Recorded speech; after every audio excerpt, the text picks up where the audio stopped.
If we apply it, wallahi, you will be successful in the dunya, in the akhirah. 3 statements. Let's take them one by one. Whomsoever fix his secret, private affairs, Allah will fix his external affairs. Whomsoever fix, sarira is a plural of sir. Sir means secret. Yani whomsoever focus on himself when he's alone in privacy, Allah subhanahu wa ta'ala will fix his external. Unfortunately, many of us focus on the external. How big is the beard? How short is the thawb? What people think about me? And we neglect the inner. But it is the other way around. Focus on the a'mal al-qalbiyya, the actions of the heart. Automatically the outside will be fixed. If you notice the 7 people under the shade of Allah, look at their a'mal.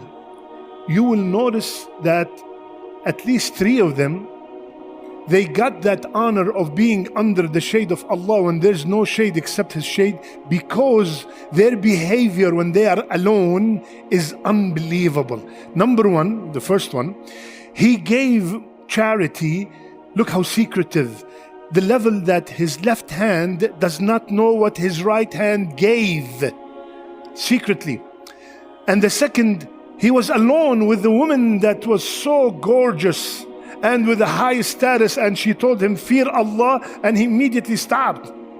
He left that for the sake of Allah subhanahu wa ta'ala. It was 1 second decision when he was alone. And the third one, Rasulullah said that a man was alone at night and he remembered Allah, فَفَاضَتْ عَيْنَاهُ, and his eyes start weeping. Alone, that's the secret word. And I always repeat, ya akhwan, you want to know who you are, how strong is your iman, what is your status with Allah. Check your actions when you're alone. Now in the masjid, look at these beautiful faces. Everybody's pious. But when you're alone, how do you behave? When the parents are away, when the wife is away, what do you do? When you are in a vacation and nobody knows you, how do you act? This is you. Here, everybody's pious. Everybody looks great. Alone, when you're alone, we focus on what the people see and we neglect where is the center of attention of Allah. Rasulullah said, hadith in Sahih Muslim, Inna Allah la yanzur. Allah does not look at your attire and your wealth.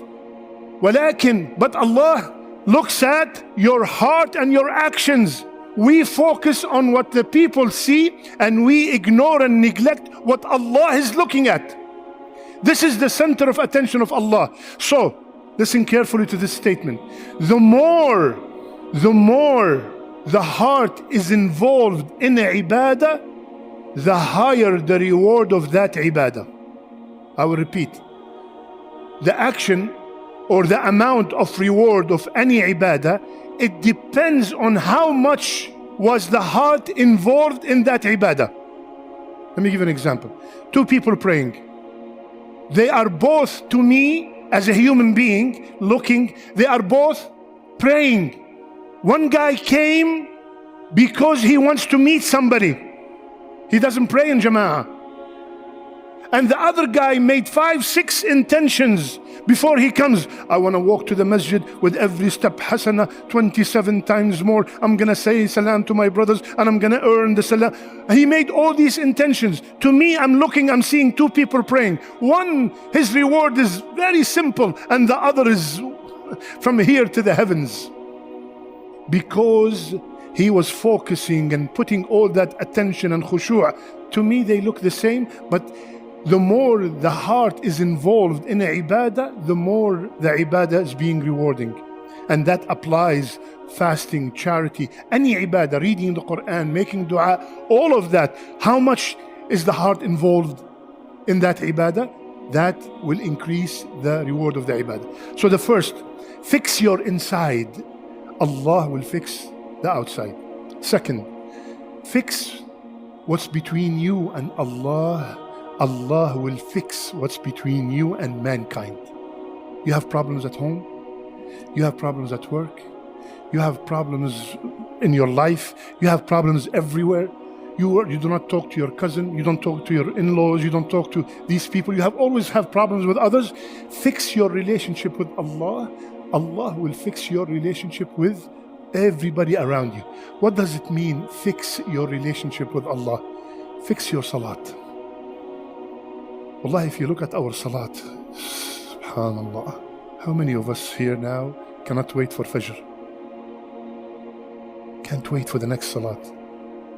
How many of us felt, subhanallah, arihna biha ya Bilal, ya Bilal, ya Bilal, make the iqamas, we want to feel at ease. Wallahi, maybe you are more worried than before we started. There's no feeling in the salat. Fix the salat to the best of your ability. Concentrate, focus as much as you can. Fix your siyam, fix your zakat. Stay away from what Allah has prohibited. You want Allah to fix your relationship with your mother, with your son, with your daughter? Huh? Fix your relationship with Him. Stay away from what He does not like. Listen to this statement. There's a huge difference between slipping into a sin, falling into a sin, and planning for a sin. We all slip. Astaghfirullah, I made a mistake. I sneaked a look. There's a difference between somebody passing by the gambling machine and he put $1 and he made istighfar, and a guy who's sitting down in Dallas planning his trip to Vegas and when he's gonna do this and when he's gonna do that. There's a huge difference between both. This guy slipped and he made istighfar, moment of weakness, and the other guy is planning. There's a huge difference. So stay away from what Allah has prohibited. Allah will fix your relationship with others. And the last one, make the akhirah your main concern. Allah will take care of all your dunya concerns. Wallahi, ya akhwan, every single one of us, if I ask them, brother, make a list of the things that are worrying you. Wallahi, every single one of us said, Shaykh, can I make 3 lists? Every one of us have so many things, so many things. And subhanallah, as a matter of fact, the last statement is very similar to a hadith of Rasulullah sallallahu alayhi wasallam. There's a hadith of Rasulullah sallallahu alayhi wasallam, whomsoever make the akhirah his main concern, Allah will take care of all his concerns. Similar, very similar.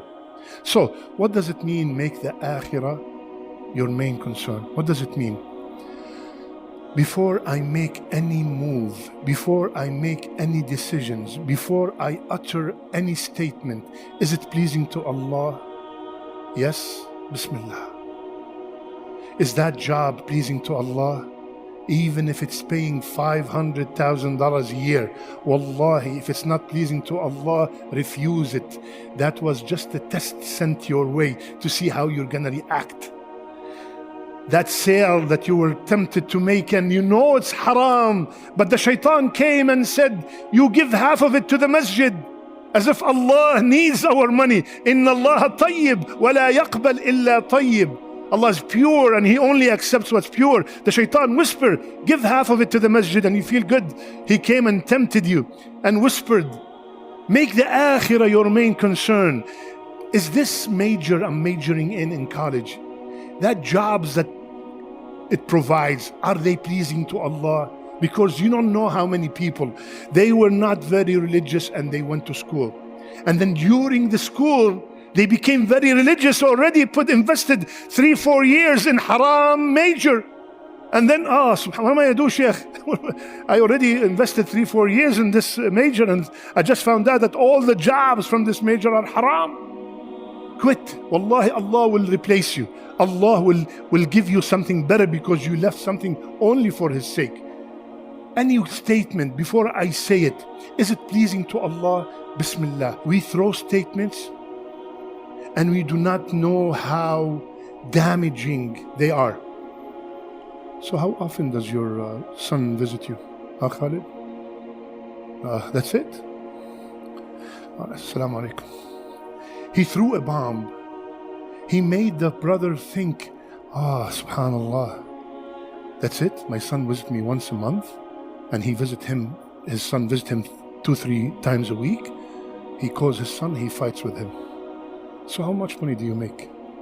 شفقات. That's it. He did not raise you for 2 years. I don't know what kind of boss we have.